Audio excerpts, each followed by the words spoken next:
I remember that day vividly. The day I was invited to a junior colleague's wedding, a day that would forever alter the course of not only my life but theirs as well.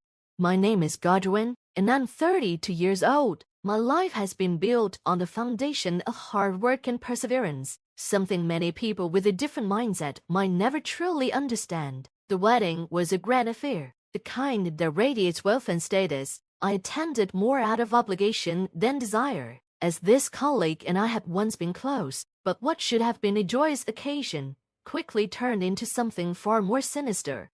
During the ceremony, as the bride stood before her guests, she made a proclamation that sent shockwaves through me. Without hesitation, she declared, people with low education and no money should cut ties with my husband. Her gaze scanned the room and landed squarely on me, making it clear I was her intended target. Her words were sharp, slicing through the light-hearted chatter like a knife through the air. The room fell silent, and I could feel the weight of everyone's eyes on me. Their unspoken judgment thickened the air.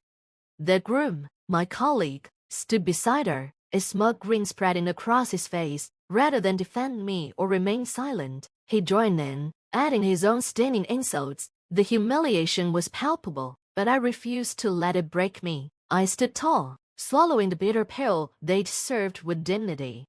In that moment, I made a vow not just to distance myself from them, but to ensure they regretted ever looking down on me. They would soon learn that true worth isn't measured by degrees or wealth, but by character and integrity.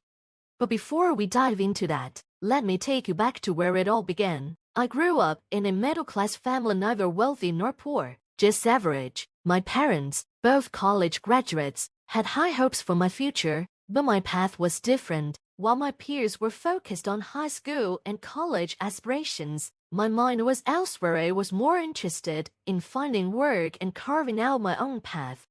I dropped out of school early, much to my parents' confusion. They couldn't understand at first, but over time they came to support me. Realizing that I needed to forge my own path, I started working in a factory, taking on labor-intensive jobs that most people would avoid. But I was determined. I moved from one job to another, learning new skills and gaining valuable experience along the way. Eventually, I worked my way up to becoming a painting contractor and then a site supervisor. Today, I'm a service department manager at a major machinery manufacturer, a publicly traded company where I've been for the past 7 years. My job involves visiting clients, overseeing machinery installations, and managing repairs and maintenance. It's not glamorous work, but it's honest, and through dedication and perseverance, I've earned the respect of my colleagues and clients alike.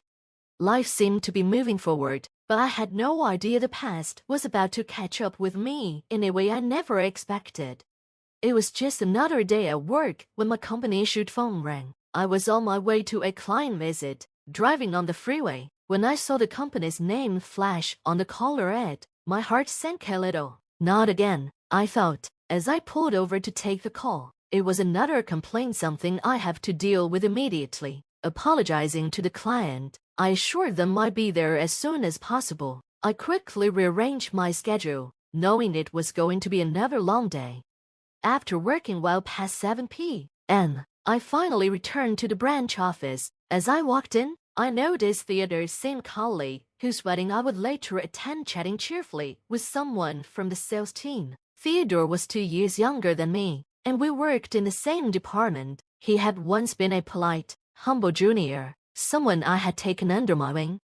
I used to enjoy mentoring Theodore, but everything changed the moment he learned I had dropped out of school. From that day on, his attitude toward me shifted dramatically. Gone was the respectful junior I once knew, replaced by someone who now looked at me with disdain. "Got a minute, Theodore?" I called out as I walked into the office. "What is it?" he replied, his voice laced with irritation. "There was a complaint from one of your clients this morning. I had to fix it myself, but tomorrow we're both going to apologize. Why did you leave it unattended for 2 days?" I asked, my frustration barely contained. He shrugged, clearly uninterested. "I had plans both days," he said nonchalantly. "The CEO is always bossing me around. Maybe they should rethink how they treat me." Excuses, That was all he ever gave anymore. I had no choice but to report the issue to our area manager, something I hated doing, but it was necessary. Theodore didn't seem to care. Instead, he scoffed and turned toward me, his voice dripping with arrogance. "You're just bitter because you dropped out and I graduated from a prestigious university," he sneered. I could hardly believe what I was hearing. Theodore, once eager to learn and humble in his approach, had transformed into someone unrecognizable, consumed by arrogance and a sense of superiority. But it wasn't just his attitude that bothered me. His incompetence was becoming a serious problem. Complaints from his clients were piling up, and it was affecting the company's reputation. The next day, as planned, we both went to the client side to apologize.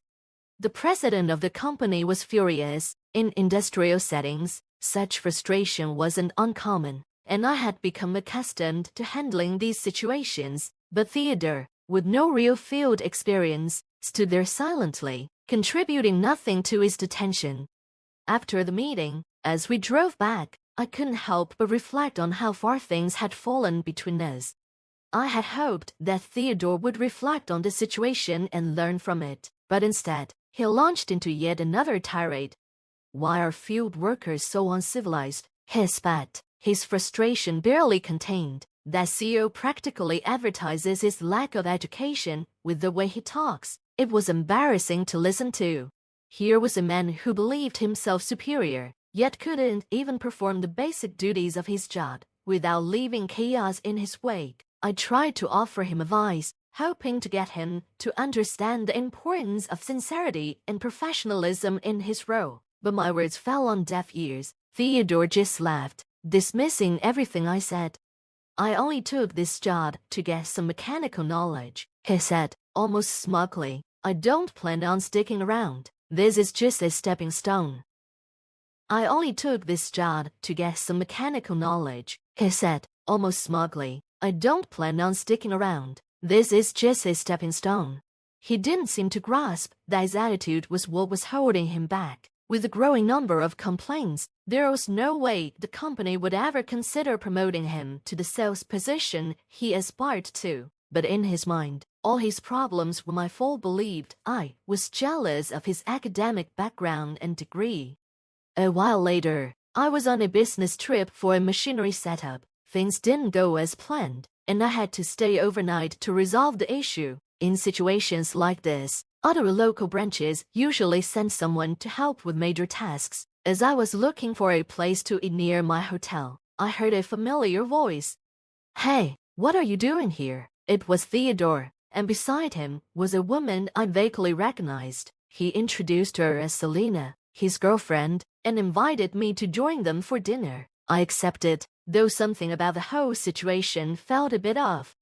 During dinner, Theodore couldn't stop bragging. He mentioned that he and Selena had just gotten engaged, emphasizing that she graduated from the same prestigious university he did and came from a wealthy family. It was clear he was trying to impress, to flaunt his success. I stayed polite, quietly listening as he dominated the conversation, all too aware that his need to show off was just another symptom of his insecurity. When Theodore excused himself to go to the restroom, Selena turned to me, her demeanor suddenly shifting. The warmth she had displayed earlier vanished, replaced by a cold, steely gaze.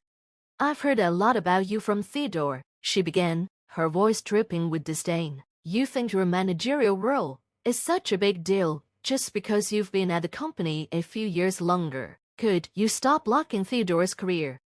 Her words confirmed what I had suspected all along. Theodore had been bad-mouthing me to her. Rather than engage, I let her say her piece without responding, keeping my composure. When Theodore returned, the atmosphere was tense. We quickly finished dinner, and I made my excuses to leave.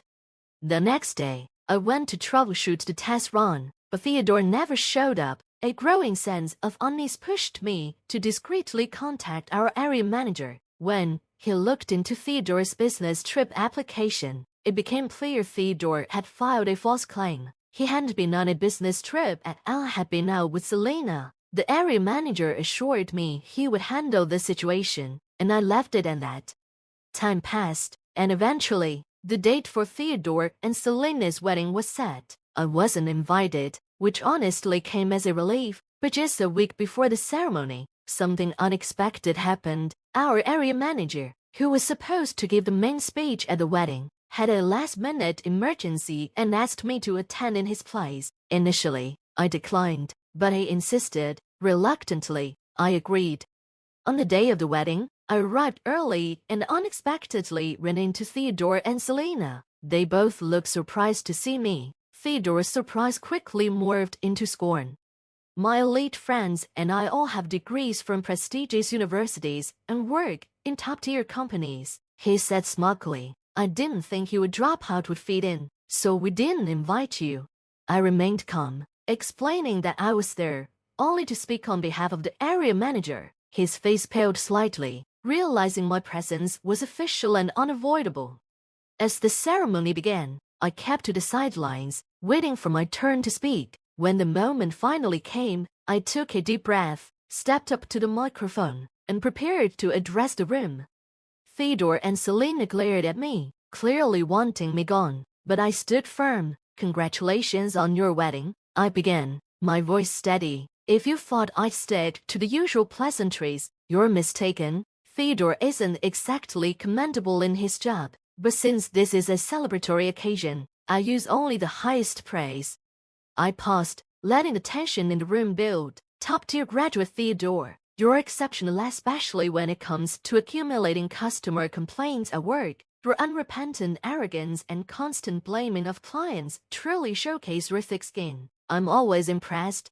The room fell silent, broken only by gasps and whispers. Theodore's face flushed red with anger, and Selena jumped to her feet, shouting at me to stop. But I wasn't finished.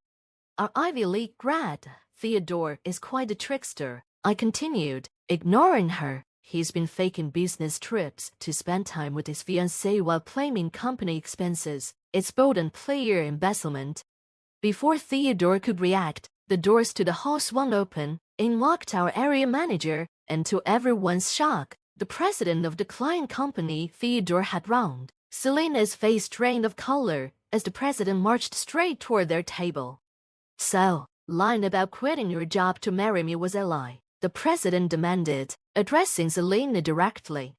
What followed was nothing short of chaos. It was revealed that Selena had been working as a hostess at a club, a fact she had hidden from Theodore. She had borrowed money from the president to pay off her debts, then disappeared, planning to marry Theodore instead. The room erupted as the truth unraveled. Theodore, blindsided, turned on Selena, demanding answers, but she had none.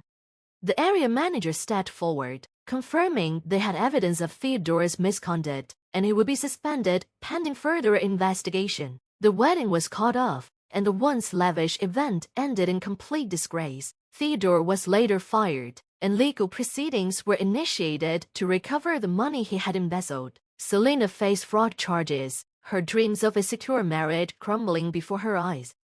As for me, I walked away from the scene with my head held high. I hadn't exposed Theodore out of spite, but out of a need to protect myself and uphold my values. Despite the challenges thrown my way, I would continue to live with integrity, knowing I had done what was right.